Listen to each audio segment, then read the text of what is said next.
السلام علیکم ورحمۃ اللہ وبرکاتہ۔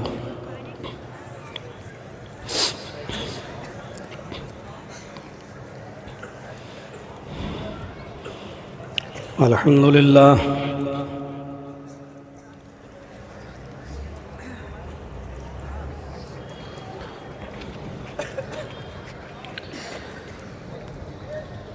الحمد للہ نحمده ونستعینه ونستغفره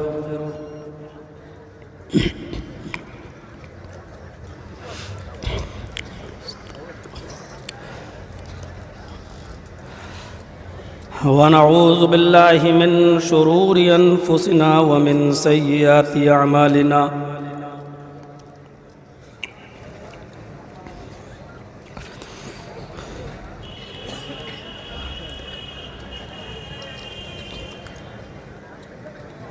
من يهده الله فلا مضل له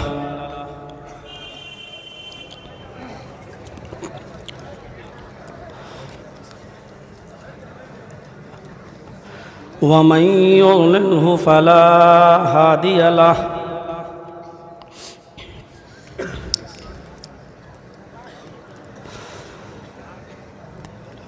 وأشهد أن لا إله إلا الله وحده لا شريك له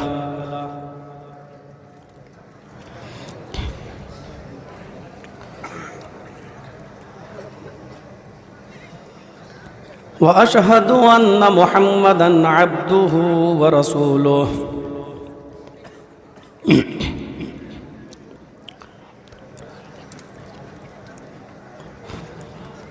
أما بعد فإن خير الحديث كتاب الله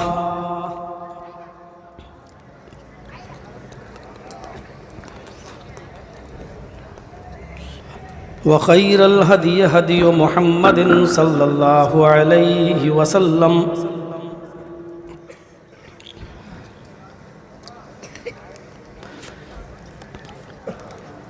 وشر الأمور محدثاتها وكل محدثة بدعة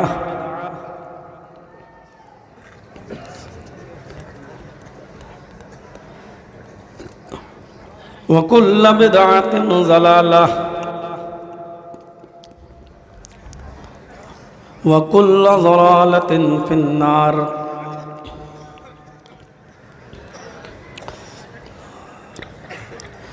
اعوذ باللہ من الشیطان الرجیم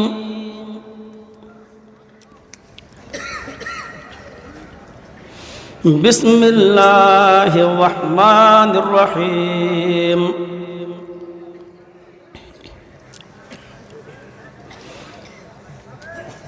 یا ایہا النبی انا ارسلناک شاہدا ومبشرا ونذیرا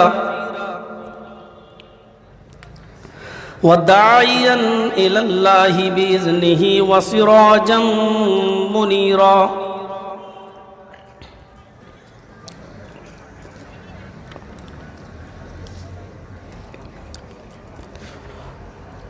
رب اشرح لی صدری ویسر لی امری واحلل عقدۃ من لسانی یفقہوا قولی۔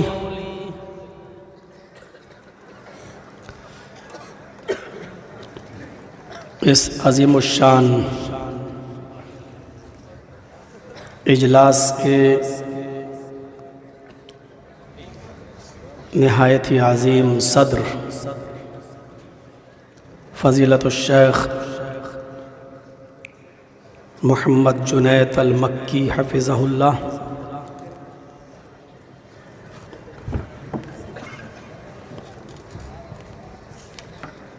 اسٹیج پر بیٹھے ہوئے ہمارے دیگر معقر و محترم علماء کرام اور علاقے کی باوقار اور معزز شخصیات، شہر بنارس بجرڈیہا اور اس کے اطراف و اکناف سے تشریف لائے ہوئے نہایت ہی معزز سامعین، قوم و ملت کے لائق ور نوجوانوں، مستقبل کے ہونہار عزیز بچوں، پردہ نشین اسلامی خواتین، پیاری ماں اور بہنوں، اس عظیم الشان اجلاس کی کامیابی کا سب سے بڑا سبب یہ ہے کہ اشتہار میں جتنے علماء مدعو تھے وہ سب یہاں اپنے وقت سے پہلے پہنچ چکے۔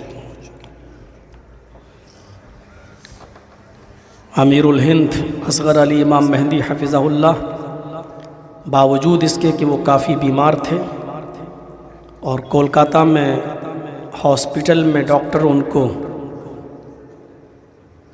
چھٹی نہیں دے رہا تھا،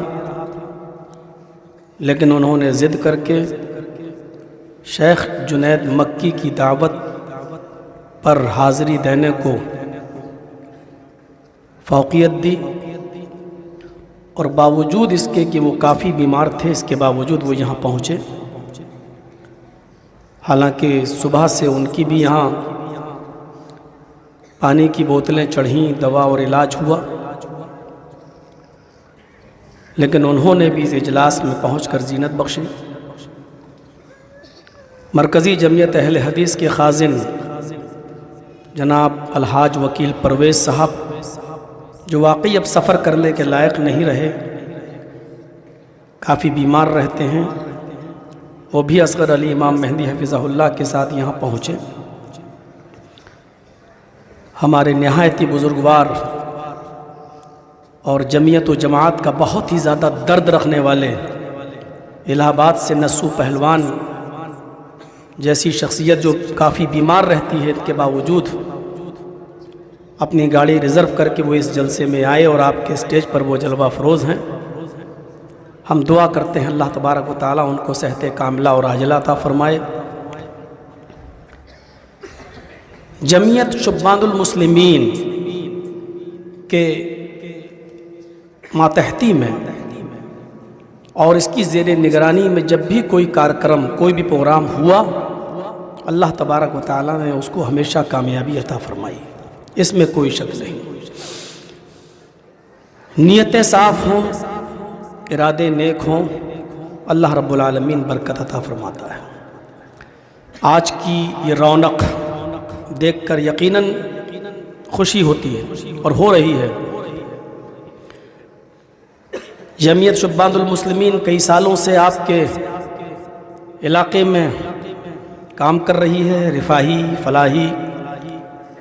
آپ دیکھ رہے ہیں بنات کا، لڑکیوں کا ایک عالی شان مدرسہ یہاں چل رہا ہے، بچیاں ہماری علم سے آراستہ و پیراستہ ہو رہی ہیں، ساتھ میں لڑکوں کا بھی ادارہ چل رہا ہے۔ شیخ جنید مکی حفظہ اللہ کی سعادت سے ایک ہاسپٹل بھی یہاں قائم ہو چکا ہے۔ ہندوستان کے اندر بہت سی جگہوں پر مسجدوں کا ایک جال بھی بچھایا ہے، مدارس بھی آپ نے وہاں بنوائے ہیں۔ میری یہ دعا ہے اللہ تبارک و تعالیٰ سے کہ بار الہ شیخ جنید مکی حفظہ اللہ کو ہمت دے، حوصلہ دے اور ان کے کاموں کو قبول فرمائے۔ اور اس سے بڑی بات یہ ہے کہ جب کوئی آدمی اونچائی پر جاتا ہے اور ترقی کرتا ہے تو حاسدین بہت ہوتے ہیں۔ اللہ رب العالمین آپ کو حاسدین کے حسد سے بچائے اور نظر بد سے محفوظ رکھے۔ جتنے بھی علماء یہاں تشریف لائے، میں نے محسوس کیا ہے کہ سارے لوگوں کی تقریر سیرت طیبہ ہی پر ہوئی ہے۔ اب سیرت طیبہ کے مختلف گوشے ہیں، کسی نے اخلاق رسول کو بیان کیا، کسی نے اتباع سنت کو بیان کیا،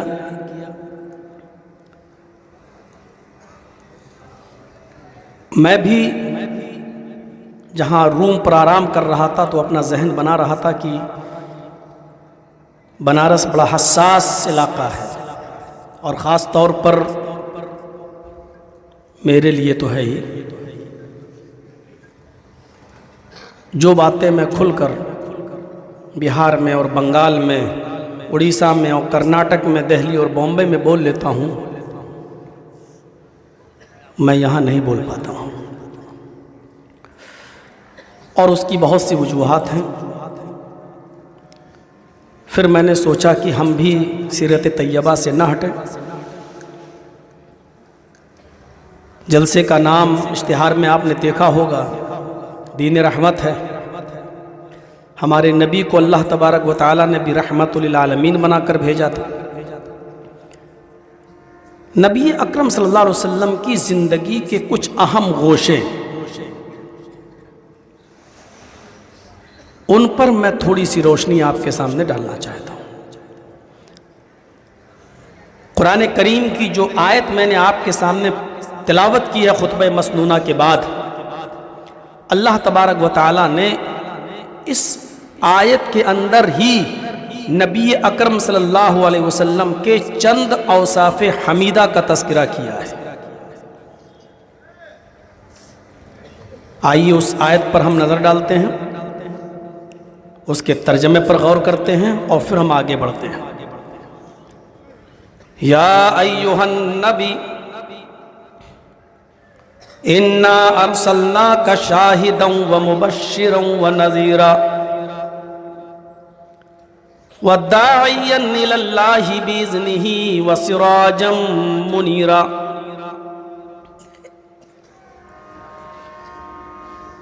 آئے میرے نبی، آئے محمد صلی اللہ علیہ وسلم، انا ارسلناک شاہدا ومبشرا ونذیرا، ہم نے آپ کو دنیا والوں کے لیے، کائنات کے لیے، پورے وشو کے لیے، پوری دنیا کے لیے ہم نے آپ کو شاہد بنا کر بھیجا، ومبشرا، اور ہم نے آپ کو اچھے عمل کرنے والوں، اعمال صالحہ کرنے والوں کے لیے خوشخبری دینے والا بنا کر بھیجا، وَنَذِيرًا، ہم نے آپ کو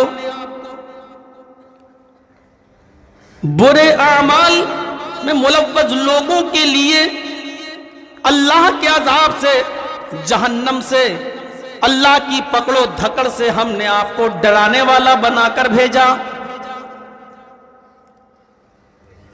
وَدَاعِيًا إِلَى اللَّهِ، اسٹیج کوئی بھی ہو، میدان کوئی بھی ہو، سوسائٹی اور سماج کوئی بھی ہو، حالات کیسے بھی ہوں، ہم نے آپ کو ہر حال میں دعوت اللہ دینے والا داعی بنا کر بھیجا، اللہ کی طرف بلانے والا بنا کر بھیجا،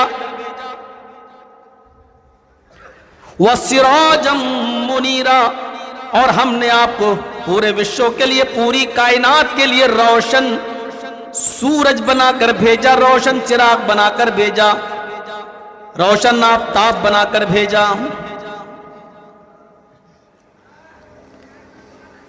اس آیت کے اندر نبی اکرم کی 5 خوبیوں کا ذکر کیا گیا ہے۔ پہلے ہم انہی پر چلتے ہیں، ضرورت پڑی تو اور وقت نے ساتھ دیا تو ہم اور تھوڑا سا کچھ اور لے لیں گے۔ ان 5 چیزوں پر نظر ڈالیے۔ اے محمد صلی اللہ علیہ وسلم، ہم نے آپ کو وشو کے لیے، دنیا کے لیے، پوری کائنات کے لیے گواہ بنا کر بھیجا، گواہی دینے والا۔ یہاں سے ہمارے کچھ لوگ، کچھ بھائی دوسرا تھوڑا سا شوشہ نکالنے کی کوشش کرتے ہیں۔ جب نبی اکرم پوری دنیا کے لیے گواہی دینے والے بنا کر بھیجے بھیجے گئے تو اس کا مطلب یہ ہے کہ آپ گواہی کون دیتا ہے؟ جو موقع واردات پہ موجود ہو. ایک قتل ہوا، گواہ وہ گواہی دیتا ہے کہ میں نے اپنی آنکھ سے دیکھا ہے. دیکھا ہے؟ ہاں دیکھا ہے. موقع واردات میں موجود تھے. اس آیت سے وہ یہ نکالنے کی کوشش کرتے ہیں کہ نبی اکرم صلی اللہ علیہ وسلم جب سے دنیا بنی ہے تب سے لے کر قیامت کی صبح تک موجود تھے، ہیں اور رہیں گے. اور اگر موجود نہیں، حاضر و ناظر نہیں، تو گواہی کیسے دیں گے؟ قرآن کریم کی ایک دوسری آیت نے اس کو کلیئر کر دیا ہے. گواہ کا یہ مطلب نہیں ہے. وَجَعَلْنَاكُمْ أُمَّةً وَسَطًا لِتَكُونُوا شُهَدَاءَ عَلَى النَّاسِ وَيَكُونُ الرَّسُولُ عَلَيْكُمْ شَهِيدًا. اور اے امت محمد، اے امت محمدیہ، ہم نے تمہیں امت وسط میں پیدا کیا، امت وسط میں ہم نے تمہیں بنایا.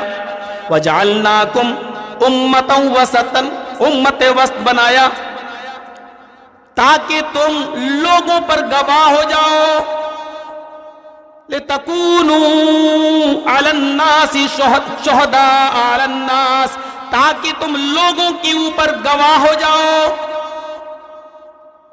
ساری دنیا کے لوگوں پر امت محمد گواہ کیسے ہو سکتی ہے؟